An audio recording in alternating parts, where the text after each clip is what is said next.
ओम जय श्री हरि विष्णु। जय माता रानी। दोस्तों, आपके अपने चैनल धर्म साधना में आपका बहुत बहुत स्वागत है। माँ भगवती दुर्गा की कृपा आप और आपके पूरे परिवार पर सदा सर्वदा बनी रहे। दोस्तों, आज है अधिक मास की अमावस्या, तो स्नान दान तो आपने कर ही लिया होगा। पीपल की पूजा भी सुबह की हो गई होगी और शाम को पीपल में दीप दान जरूर कीजिएगा। घर के आसपास अगर पीपल का वृक्ष है, शाम को अगर आप जा पाते हैं तो दीप दान जरूर कीजिए। और पिछली वीडियो में जो मैंने आपको उपाय बताया था चौमुखा दीपक प्रज्वलित करने का, और इसी के साथ 5 पत्तों पर मिठाई रखकर पीपल के नीचे अपने पितरों का ध्यान करके अर्पित करने के लिए, तो ये कार्य आप शाम को करें, ज़्यादा अच्छा होगा। मान लीजिए कि आप शाम को नहीं कर पाते हैं, तभी आप सुबह कीजिएगा, प्रयास कीजिए कि शाम को करें। अच्छा, बहुत से भक्तों के प्रश्न आए हैं कि शाम को कितने बजे तक पीपल में दीपदान हम कर सकते हैं। देखिए, संध्या काल में पीपल में दीपदान किया जाता है। जैसे कि जब संध्या काल का समय होता है, सूर्यास्त हो रहा होता है, उस समय हम पीपल इत्यादि हर जगह दीपदान करते हैं। तो संध्या काल मतलब अभी जैसे कि 7 बजे के आसपास संध्या होती है, सूर्यास्त होती है, उसी समय आप पीपल में दीपदान कर लीजिए। वहीं पर 5 पीपल के पत्ते पर मिठाई रखकर 5 प्रकार की और पितरों का ध्यान करके उन्हें अर्पित कर दीजिए। और इस उपाय के बारे में अगर आप डिटेल जानकारी चाहते हैं तो पिछली वीडियो जरूर देख लीजिए। और आज की इस वीडियो में मैं आपसे शेयर करने वाली हूँ कि अमावस्या तिथि जो कि अधिक मास का अंतिम दिन है, आज शाम के समय आपको तुलसी की पूजा किस प्रकार से करनी है और कौन सा उपाय करें जिससे कि श्री हरि विष्णु और माँ लक्ष्मी का स्थिर वास आपके घर में हो जाए।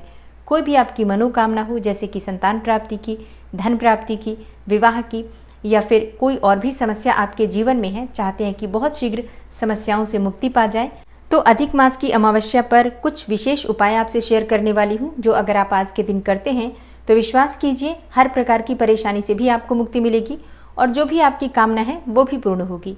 तो आज की वीडियो बहुत महत्वपूर्ण है, पूरा जरूर देख लीजिए। अच्छी लगे वीडियो तो लाइक तो जरूर ही किया कीजिए। इसके साथ ही कमेंट बॉक्स में माता रानी के नाम का जयकारा भी जरूर लगाइए, क्योंकि इससे आपको सकारात्मक ऊर्जा की प्राप्ति होती है। और अगर आपका कोई भी सुझाव हो, कोई भी प्रश्न हो या कोई भी विशेष वीडियो देखना चाहते हैं तो इसके लिए भी कमेंट बॉक्स में ज़रूर लिखें।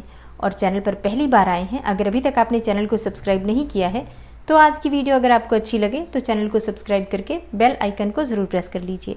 इससे ये होगा कि इस चैनल पर जो भी नई वीडियो अपलोड होंगी उनकी नोटिफिकेशन आपको सही समय पर प्राप्त होगी। बात करें संध्या की पूजा विधि के बारे में, जो कि अमावस्या पर आपको करना है। देखिए, आज अमावस्या तिथि है, अधिक मास की अमावस्या है, इसलिए बहुत विशेष है क्योंकि 3 वर्ष के बाद आएगी। तो इसमें सबसे पहले तो आपको करना है शाम के समय दीपदान। देखिए, पूरे अधिक मास में ऐसा नियम है कि हमें 33 दीपदान करना चाहिए।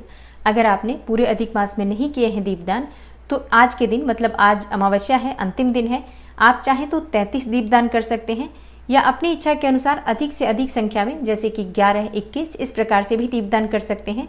इतना भी नहीं कर पाते हैं तो कम से कम आप हर जगह अपने घर में दीपक अवश्य प्रज्वलित कर दीजिए। जैसे कि घर के मंदिर में तुलसी के पास, केले का पौधा हो तो केले के पास, घर के आसपास कोई मंदिर हो तो मंदिर में जाकर दीपदान कर दीजिए। और कोई देव वृक्ष अगर आपके घर के आसपास हो, जैसे कि पीपल का वृक्ष, आंवले का वृक्ष, बिल्व का वृक्ष, तो ऐसे स्थानों पर आप दीपदान कर सकते हैं। अब जैसे कि आप चाहें तो जितने भी स्थान पर आपको दीपदान करना है उतने स्थान पर गिन लीजिए कितना दीपक आप कहाँ कहाँ प्रज्वलित करेंगे, तो 33 की संख्या पूरी हो जाएगी। इस प्रकार से आप स्थान गिनकर और 33 की संख्या में दीपदान पूरा कर सकते हैं आज ही के दिन। और हाँ, अगर आप 33 दीपदान नहीं भी कर पाते हैं तो प्रत्येक स्थान पर कम से कम एक एक दीपक अवश्य प्रज्वलित कर दीजिए, जो भी स्थान आपके घर के आसपास उपलब्ध है। अब देखिए, अपने घर में आपको क्या करना है। सबसे पहले अपने घर के मंदिर में एक दीपदान करना है, जो कि आप प्रतिदिन संध्या काल में दीपक प्रज्वलित करते हैं। शुद्ध घी का एक दीपक प्रज्वलित कर लीजिए। उस दीपक में आपको 2 धागे केसर के डालने हैं, माँ लक्ष्मी का ध्यान करते हुए। दीपक प्रज्वलित करने के बाद आपको 2 धागे डालने हैं। अब केसर ना हो तो क्या करें, केसर ना हो तो आप थोड़ी सी हल्दी डाल सकते हैं, या थोड़ी सी हरी इलायची, जैसे 1 या 2 हरी इलायची भी डाल सकते हैं। और घर के मंदिर में दीप प्रज्वलित करने के बाद वहां बैठकर लक्ष्मी नारायण का ध्यान कीजिए। अगर आपके पास सामग्री उपलब्ध है, जैसे कि पुष्प इत्यादि, तो लक्ष्मी और नारायण की जो भी मूर्ति या प्रतिमा आपके पास है, फोटो है, तो आप उनकी विधि विधान से पूजा कर लीजिए, या फिर पंचोपचार विधि से पूजा कर लीजिए। एक बार कम से कम आज विष्णु सहस्त्रनाम का पाठ जरूर कीजिए। इसके साथ ही श्री सूक्त का पाठ कीजिए, क्योंकि देखिए, जब लक्ष्मी और नारायण दोनों की संयुक्त कृपा प्राप्त होती है तभी घर का पालन पोषण अच्छे से चलता है। सारी चीजें तभी व्यवस्थित होती हैं जब पालनहार संतुष्ट होते हैं। तो पालनहार कौन है? श्री हरि विष्णु और माँ लक्ष्मी। तो इनकी कृपा की प्राप्ति के लिए प्रतिदिन वैसे तो विष्णु सहस्त्रनाम का पाठ करना चाहिए, श्री सूक्त का पाठ करना चाहिए, लेकिन अगर आप हर रोज नहीं कर पाते हैं, समय नहीं मिल पाता है, तो आज जरूर कर लीजिए। पूर्णिमा, अमावस्या, एकादशी, बृहस्पतिवार, इस प्रकार के जो शुभ दिन होते हैं, शुभ तिथियां होती हैं, इन दिनों पर जरूर आपको विष्णु सहस्त्रनाम का पाठ करना चाहिए। अब स्वयं से नहीं कर पाते हैं तो क्या करें, मोबाइल पर चलाकर छोड़ दीजिए, घर में थोड़ी तेज आवाज कर दीजिए ताकि पूरे घर में वाइब्रेशन ही आ जाए। मंत्रों का उच्चारण अगर पूरे घर में हो जाता है तो हर प्रकार की नकारात्मक ऊर्जा से आपको मुक्ति मिल जाएगी और श्री हरि विष्णु और माँ लक्ष्मी का स्थान भी आपके घर में बन जाएगा। तो ये कार्य जरूर कर लीजिए, चाहे मोबाइल पर सुन लीजिए या फिर स्वयं पढ़ लीजिए। और हाँ, एक और कार्य आपको करना है, घर में किसी भी प्रकार की अगर नकारात्मक ऊर्जा पहले से है, किसी भी प्रकार का तंत्र मंत्र का प्रभाव आपके ऊपर है, या कई बार वैसे भी घर में इतना भारी माहौल हो जाता है कि बेवजह भी घर में कलह क्लेश हो जाते हैं, तब आपको क्या करना चाहिए, आज विशेष रूप से आपको एक पात्र में थोड़े से उपले ले लीजिए, उसे गर्म कर लीजिए, मतलब लाल कर लीजिए, गैस पर रखकर प्रज्वलित कर लीजिए और उसी के ऊपर थोड़ा सा लोबान रख दीजिए और थोड़ी पीली सरसों अगर आपके पास हो तो चुटकी भर पीली सरसों रख दीजिए। पीली सरसों जब चटकती है, जब उसकी आवाज़ आती है, तो इससे किसी भी प्रकार की नकारात्मक ऊर्जा दूर हो जाती है। और जो गूगल का और लोबान का जो धुनी होता है वो बहुत श्रेष्ठ माना जाता है किसी भी प्रकार की नकारात्मक ऊर्जा को दूर करने के लिए और सकारात्मक ऊर्जा को आकर्षित करने के लिए। तो ये कार्य आपको जरूर करना है। अगर आपके पास गूगल है, लोबान है, दोनों है तो दोनों प्रज्वलित कर सकते हैं, नहीं तो जो भी आपके पास है उसे रख दीजिए और थोड़ी सी पीली सरसों रख दीजिए। अगर आपके पास ये भी नहीं है तब आप क्या करेंगे, एक कपूर ले लीजिए, कपूर की एक टिकिया, 2 या 4 फूल वाली लौंग ले लीजिए, इसे प्रज्वलित कर लीजिए और पूरे घर में, घर के हर कोने में इसी से धुनी दे दीजिए। इसे पूरे घर में अगर आप घुमा देते हैं तो किसी भी प्रकार के किए कराए का प्रभाव भी समाप्त होता है, ग्रहों का दुष्प्रभाव भी समाप्त होता है और वास्तु दोष भी समाप्त हो जाता है। तो ये कार्य आपको आज के दिन जरूर करना है। इसके अलावा आज शाम के समय विशेष रूप से तुलसी की पूजा की जाती है। वैसे सुबह भी पूजा की जाती है। सुबह अगर आपको ध्यान हो तो मैं हर वीडियो में आपसे बताती हूँ कि अमावस्या और पूर्णिमा के दिन तुलसी में थोड़ा सा कच्चा दूध अवश्य अर्पित करना चाहिए। कल बताना भूल गई थी मैं वीडियो में, लेकिन मुझे पता है आप लोगों को हर बार का याद होगा, तो ज़रूर आपने ये उपाय भी किया होगा। और अब शाम के समय विशेष रूप से तुलसी की पूजा की जाएगी, क्योंकि अधिक मास है, अधिक मास की अमावस्या तिथि है और विष्णु प्रिया तुलसी की पूजा के बिना तो अधिक मास के समापन का दिन भी विशेष नहीं हो सकता। तो क्या करना चाहिए, देखिए, आज विशेष रूप से तुलसी में कम से कम 11 दीपदान कीजिए। 11 दीपक आप आटे का बना सकते हैं, चाहे तो मिट्टी का ले सकते हैं, और अगर आपके पास धातु के दीपक हैं तो धातु के दीपक का भी प्रयोग कर सकते हैं। जो भी आपके पास दीपक उपलब्ध है, आप 11 दीपदान शुद्ध घी का या तिल तेल का, जो भी आपके पास उपलब्ध हो, तुलसी के पास जरूर कीजिए। एक और चीज, अगर आप 33 दीपदान करना चाहते हैं, पूरे अधिक मास में नहीं कर पाए हैं, तो आज के दिन तुलसी के पास भी 33 दीपदान आप कर सकते हैं। श्री हरि विष्णु और माँ लक्ष्मी का तुलसी का ध्यान करके तुलसी के पास अगर आप दीपदान करते हैं तो इसका फल आपको कोटि गुना होकर प्राप्त होगा। तो आप चाहें तो 33 दीपदान कर सकते हैं या फिर कम से कम 11 दीपदान तो आज तुलसी के पास जरूर किया जाएगा। शुद्ध घी या तिल तेल जो भी आपके पास उपलब्ध हो, गोल वाली बाती या लंबी वाली बाती जो भी आपके पास उपलब्ध हो। तो शाम के समय संध्या काल में तुलसी के पास आपको दीपदान करना है। 11 दीपक ले लीजिए, उसमें आपको शुद्ध घी या तिल तेल डालना है, बाती डाल दीजिए और माँ तुलसी का ध्यान करके दीपक आपको प्रज्वलित करना है तुलसी के चारों तरफ।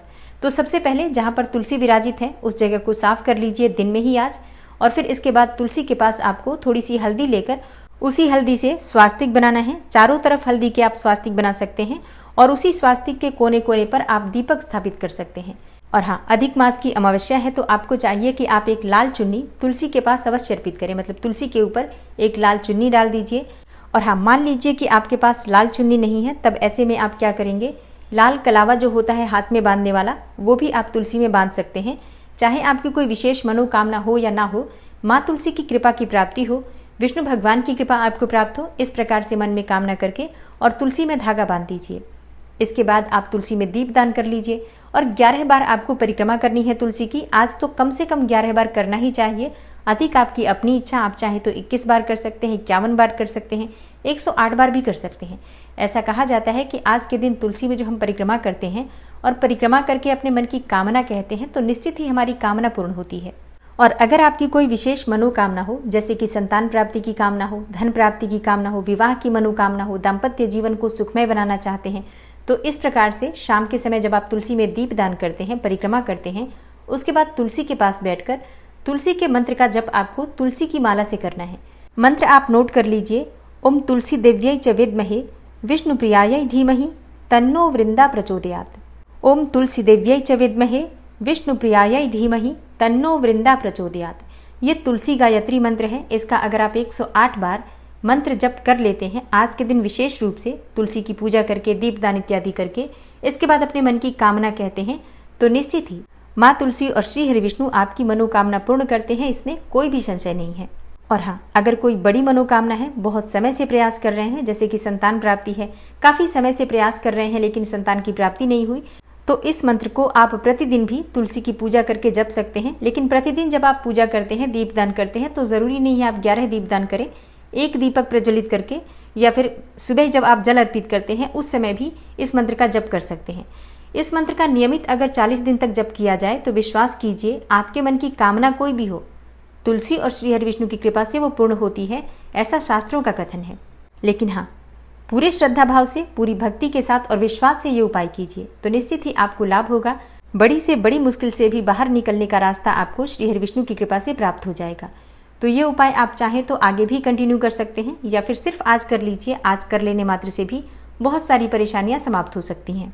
तो आज की वीडियो में जो भी उपाय मैंने आपसे बताए हैं, ये सभी उपाय अगर आप कर लेते हैं तो किसी भी प्रकार की नकारात्मक ऊर्जा हो आपके घर में, वो भी समाप्त होगी। माँ लक्ष्मी और श्री हरि विष्णु का स्थिर वास भी आपके घर में होगा और मनोकामना कोई भी हो, इस उपाय को करने से निश्चित ही पूरी होगी। तो ये उपाय जरूर कर लीजिए। और हाँ, शाम के समय घर के मुख्य द्वार पर सरसों के तेल का या फिर शुद्ध घी का, तिल तेल का, कोई सा भी तेल या घी हो आपके पास, उसी से अपने घर के मुख्य द्वार पर पितरों का ध्यान करते हुए दीपदान जरूर कर लीजिए।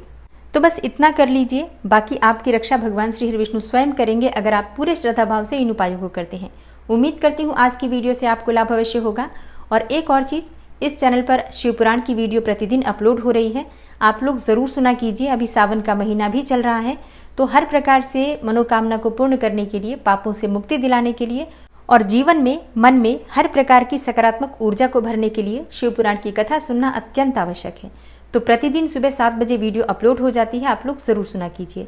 और जिन भक्तों ने पहले की कथाएं नहीं सुनी हैं, प्लेलिस्ट अपलोड है चैनल पर, प्लेलिस्ट से आप सारी कथाएं सुन सकते हैं।